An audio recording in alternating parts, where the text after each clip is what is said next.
A prisoner. A predator. A man shaped by blood and betrayal. This is Sergei Kravinoff. But soon, the world will know him by another name. Kraven the Hunter. The movie begins in the wastelands of Siberia, a Russian prison, where men do not serve sentences. They disappear. You either survive here, or you don't. Among the prisoners is Sergei Kravinoff, but he isn't broken. He isn't afraid. He is watching. Waiting. Inside his cramped cell, Sergei meets his cellmate, a grizzled, hardened man with dead eyes. The man scowls, muttering that he hates cellmates. But Sergei, he isn't here to stay. 3 days, he says, then I'm gone. The cellmate scoffs, thinking it's a joke, but Sergei never jokes. A group of inmates circles him in the yard. They've heard the rumors. They think they can test him. Big mistake. The first man lunges. Sergei sidesteps, grabbing his arm and twisting until a sickening snap. Sergei doesn't blend in. He dominates. Semyon Chorny isn't just a criminal. He runs this prison. The guards turn a blind eye. The inmates bow to him. But Sergei? He bows to no one. In the dining hall, Sergei approaches Chorny's table. The boss leans back, unimpressed. His men surround him, watching, waiting. Chorny smirks. You think you're something special? Sergei tilts his head. I think you're prey. The fight is fast, brutal. Sergei moves like a ghost, striking with precision. Plates crash, tables flip, and within moments, Chorny is on the ground, defeated, humiliated. And just like that, Sergei takes everything from him. His power, his men, and his life. But Sergei isn't staying to rule. Number. He had 3 days, and his time is up. Gunfire erupts. The guards storm in. Sergei moves fast, dodging bullets as he sprints toward the exit. He reaches the rooftop. Below him, a wall of ice. No way down, no way out. Except through the storm. Without hesitation, he leaps into the blizzard, disappearing into the night. The snowstorm is relentless. Visibility is low. Sergei moves through the ice-covered landscape, his breath steady. Then, movement in the distance. A shadow, low to the ground, watching him. A wolf steps forward, its golden eyes locked onto his. It should attack. It should kill. But instead, it retreats. Why? Because it sees something familiar in him. Something not human. For the first time, Sergei wonders, what am I becoming? A faint sound in the distance. A plane. A way out. Sergei moves quickly, boarding the aircraft that's been waiting for him. As the plane lifts off, he reaches for his neck. There, on his skin, the prison tattoo. His past, his chains, his old identity. He takes a knife. Slowly, methodically, he erases it. A small smirk forms on his lips as the ink fades under the blade. He is no longer a prisoner. No longer Sergei Kravinoff. Now, his real story begins. 16 years earlier, before he was a fugitive, before he was a hunter. Sergei Kravinoff was just a boy with a monster for a father. Nikolai Kravinoff wasn't just rich. He wasn't just powerful. He was ruthless to take them hunting. And this isn't just any hunt. This is a test. Deep in Tanzania, Nikolai teaches his sons a lesson. Never fear death. The strong hunt. The weak are hunted. But Sergei? He sees things differently. He protects life. He doesn't take it for sport. That's when it happens. A lion charges toward them, its golden eyes locked onto Dmitri. Sergei reacts without thinking. He throws himself between the beast and his brother, taking the full force of the attack. Heart beats slow, blood drips, silence. This should have been the end. This is Calypso, a girl with ancient knowledge, a girl with the power to change fate. She isn't just an ordinary child. She comes from a lineage of healers, mystics, and seers. People who understand that life and death are not always final.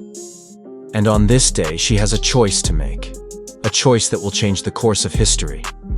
Sergei Kravinoff was supposed to die here, his body torn apart by the lion that nearly took his life. But fate? It had other plans. This isn't just a potion. This is something older, something powerful. A serum passed down through generations, a gift and a curse. Calypso doesn't hesitate. She tilts his head back, pours the liquid between his lips, and whispers words only she understands. Sergei is dead for 3 minutes. But then, he wakes up. His fingers twitch. His chest rises sharply. His eyes snap open, golden, wild, inhuman. Sergei is not human anymore. His wounds? Gone. His pain? Vanished. His body has become something new, stronger, faster, wilder. A transformation not just of flesh, but of instinct. He isn't just Sergei Kravinoff anymore. He is something more. And just like that, the boy is gone. And in his place stands a hunter. But there is no celebration, no relief. His father, he doesn't care about his son's survival. Instead, he kills the lion and mounts its head, like a trophy, as if to mock his son's suffering. A true hunter takes what he wants, he says. This is a lesson. But Sergei understands something different. This isn't a lesson. This is madness. This man, his father, is beyond saving. Later that night, Sergei stands alone in his room, staring at a letter left behind by his mother. It could be different, but deep down, he knows the truth. He cannot stay. His father created him to be a killer. But Sergei? He will be something else. And so, he leaves. Years have passed since Sergei Kravinoff turned his back. Unlike Kraven, Dmitri never escaped their father's grasp. He stayed, he adapted, and in time, he became a man of power. Tonight is supposed to be a celebration, Dmitri's birthday, and for the first time in years, Kraven decides to visit his brother. Dmitri welcomes him with open arms, but beneath his smile, there is unease. Kraven can sense it. Something feels wrong. A clink of glasses as they toast. The air is heavy. Unspoken words linger between them. Then, the mood shifts. A familiar figure steps into the club. Their father, Nikolai Kravinoff. Silence. Tension builds. The man who ruined their childhood, the man who destroyed their family, stands before them as if nothing ever happened. Kraven doesn't speak. He only glares, and in that moment, he realizes this was a mistake. Kraven clenches his fists, but holds back. Tonight is not the night for revenge, but as he walks away, his brother calls out, "I forgave you for leaving me behind." Kraven pauses, but he doesn't turn back. Some wounds never heal. He exits the club, stepping into the cold night air, unaware that this will be the last time he sees Dmitri as a free man. The streets of London are quiet, too quiet. Then, a scream, a commotion, tires screeching, a van speeding off into the distance. Kraven turns, his instincts screaming. He rushes back toward the club, but it's too late. Dmitri is gone. A ransom demand comes almost immediately, $20 million. Kraven doesn't hesitate. He would tear the city apart to find his brother. But their father refuses to pay. To him, Dmitri is already dead, and paying ransom, that would make him look weak. Kraven's blood boils. The man who was supposed to protect his family would rather let his own son die than show vulnerability. And just like that, Kraven isn't just hunting criminals anymore. Now, he is hunting war. With his brother Dmitri in danger, Kraven follows the trail left by his enemies. He isn't just hunting criminals anymore. He's hunting the men who took everything from him. And leading them? A monster in human form, Alexei Sitsevich, better known as the Rhino. Rhino isn't just a mercenary, he is a product of an experiment gone wrong. His body has been mutated, thicker skin, brute strength, and the power of a rhinoceros. And now? He has Dmitri, and he wants to break Kraven. Alexei lures Dmitri into a trap, offering him a deal. "Join me," he says. "Help me take down your father, and you will rule beside me." But Dmitri, he isn't a fighter like Kraven. He isn't a killer like Rhino. He is just a man caught in the middle of a war he never wanted.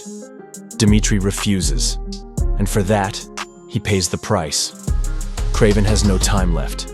He must act now. The foreigner isn't like Rhino. He doesn't rely on strength. He is an assassin, a master of ocular hypnosis.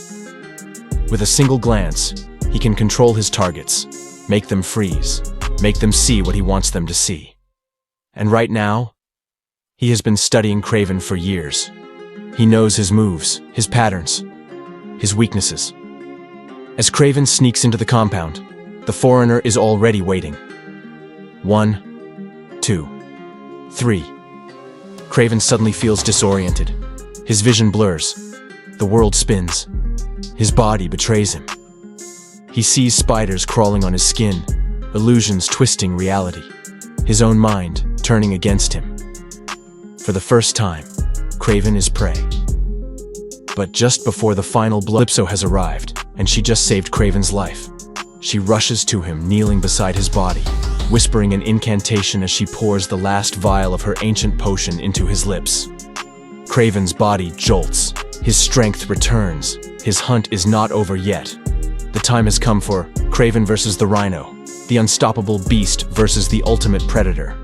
Rhino charges forward like a freight train. He is nearly unstoppable. Kraven moves fast, dodging, weaving, striking, using his speed against Rhino's brute strength. But brute force has a weakness. It is predictable. Kraven lures Rhino, where the stampede awaits. A deafening roar echoes. A herd of buffaloes stampedes toward them. Rhino has nowhere to run. The ground quakes beneath them. The hunter has set his trap. The stampede engulfs Rhino, knocking him off balance. Kraven leaps onto his back, gripping his spear. A moment of silence, then a single strike. The blade pierces deep. Rhino lets out a final deafening roar before collapsing. The beast is dead. But Kraven's hunt is not over yet. Kraven has one last enemy left, his father. Nikolai set everything in motion. He used his sons. He manipulated them. And now, Kraven wants answers. "You should be thanking me," Nikolai says. "I made you who you are."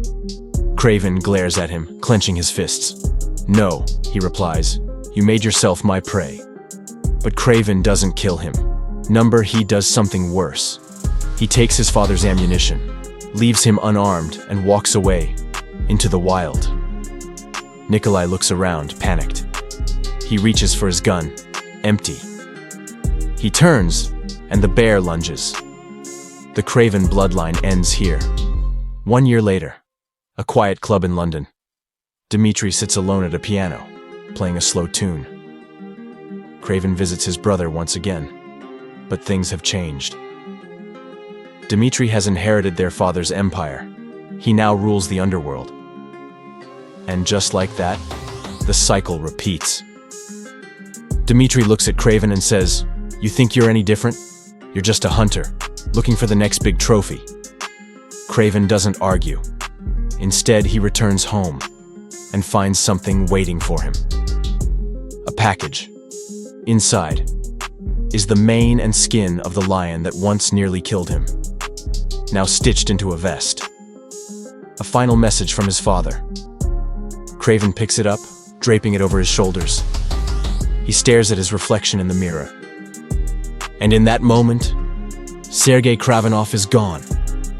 All that remains is Kraven the Hunter. At first glance, Kraven the Hunter seems like a simple story about revenge. A man hunting down those who wronged him, eliminating threats, and taking control of his own destiny. But look closer, and you'll see it's something much deeper. This isn't just about revenge, it's about breaking free. At its core, this is a story about escaping control. Nikolai Kravinoff wasn't just a crime lord. He was a master manipulator. He believed that strength is power and that emotions were nothing but weakness. He shaped his sons to be weapons, but Kraven, he refused to be one. By choosing not to kill his father, Kraven does something greater. He breaks the cycle. He doesn't just defeat Nikolai, he makes him irrelevant. And for a man like Nikolai, that is a fate worse than death. Then there's the Rhino, the brute force of the story. He represents a different kind of power, the kind that relies purely on strength. But Kraven? He knows that raw power is useless if it's predictable. He doesn't fight Rhino head-on. He outsmarts him.